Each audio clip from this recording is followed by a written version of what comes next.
What's up guys, in this video I'm going to show you how to install and gap spark plugs on your Focus ST.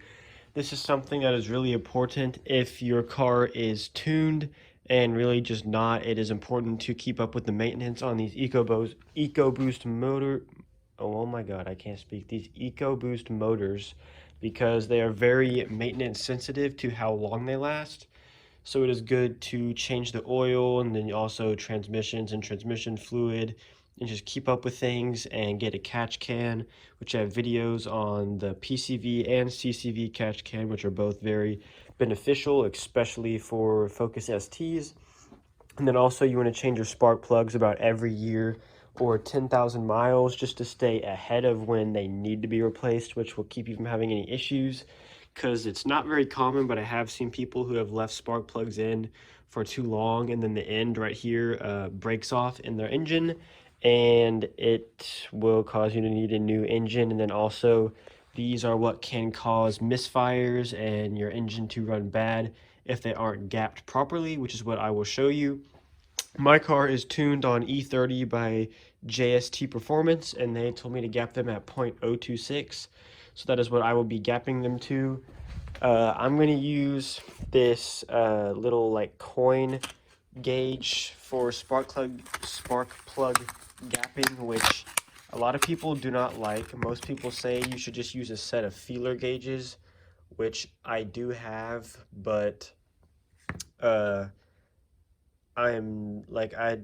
just be careful with this, because what is bad about these is you do not want to slide the spark plug and touch it on this, because you'll wear off the iridium and damage it. So you just want to be careful when using this, which I will, and I'll show you how to do that whenever we get to that point.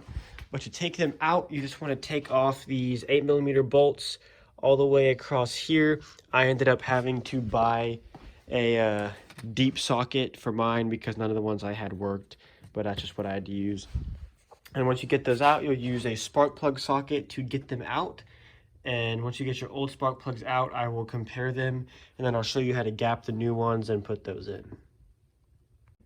So I use this spark plug socket, which just has rubber in there to hold on to the porcelain or ceramic part of the spark plug, and that's how you pull it out of down in the engine. You just snap it on there and that rubber holds onto it, and then you pull it out.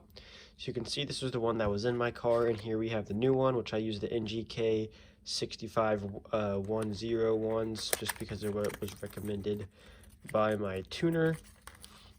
But if I go ahead and take this one out and show it to you, you can see that there really wasn't anything wrong with the one I took out. So I will just keep them in case I ever have an issue with one. I can replace them. You can see there's a little bit of carbon buildup with the ceramic, like any burning marks or anything, or like leak, where you can see where it's like leaking up, or cracks or anything like that. So I'm just going to keep these because they are perfectly fine, but they have been in there for 10,000 miles, so it's just safe for me to replace them. And also I have not checked the gap in a while, so who knows what they're at. And here I have a feeler gauge, which is a little bit better on your spark plugs, and you should have a gap tool, which is a little thing that twists and allows you to bend this lightly to the right gap, which I don't have, so I'm gonna have to do it the not so great way, but it also works. We just kind of tap it like this on a hard surface. I'll probably just do it on this like little wood table since it's not hard, but you just kind of do that, and you'll do that until you adjust the gap. And then if that gets to where it is too tight, that's where I'll use this ring here, and I can use that to just kind of, I take the end of the spark plug and put it in that hole, just lightly bend out, and that's how I get it bigger. So I guess I'll show you here what that is. If we put the 0.26 or 0.026 gap tool in there, you can see it fits just about perfectly, and I can't really wiggle it, but it's still loose. that's how you want it to be. So this one actually turned out to be perfectly gapped.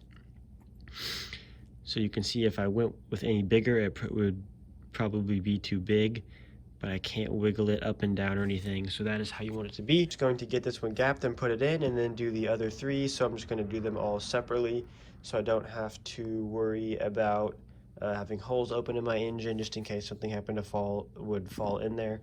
But I'm going to go ahead and get the other three finished. So here's an example on how I'm checking the gap. You can see I have the 0.28 and 0.26, and the 0.28 does not fit in there because it is bigger, but it's 0.002 of a millimeter.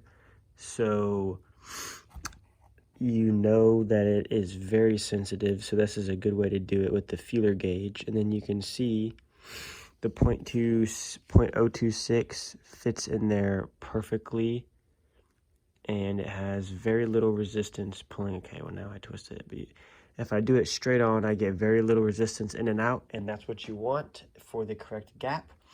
So this is what one that I will put back into the car looks like, and just avoid damage to anything else and touching that and getting your finger oils on it. And then after you do that, you're good to go and put it in the car.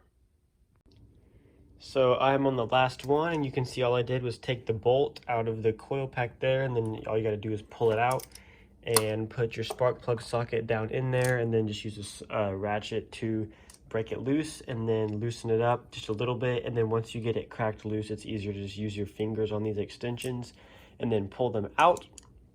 And you should ideally do this every 10,000 miles, according to what Mountoon says, which is a reputable performance parts company for EcoBoost engines. So I go by what they say just because it is a trustable opinion, and they say 10 to 12,000 miles. So I might as well just do it every 10, because this really takes less than an hour, and the spark plugs, I'm pretty sure, cost less than $20. So there's no reason not to. So I'm going to go ahead and finish this all up. So now I'm all done, so I'm going to go ahead and start it up and check for any issues, see if it throws any codes, and check my access port to see if there's anything that would be a clear issue, and if there's not, we will be good to go. So I actually just took it for a test drive and did several pulls, and it actually felt quite a bit better after that. And I cleared my check engine light beforehand and kind of just gave it a fresh slate, and did several pulls, and it felt really good. It didn't pull any timing at all, which it usually pulls just a tiny bit of timing, not enough to be concerned, but it started doing that recently whenever I shift or redline or anything. And I floored it, and then I even let it redline once a little bit, and it pulled 0 timing, and it actually added 5 degrees of timing, which was really good, and it was hitting full boost and everything like that. So changing the gap in your spark plugs actually can have a small effect on stuff like that. So it actually turned out to be worth doing. I probably could have just re-gapped my old ones and it would have done the same thing, but while I'm in there, it's not going to hurt to replace them since they're so cheap. But that's pretty much it. Please leave a like and subscribe, and I will see you in the next video.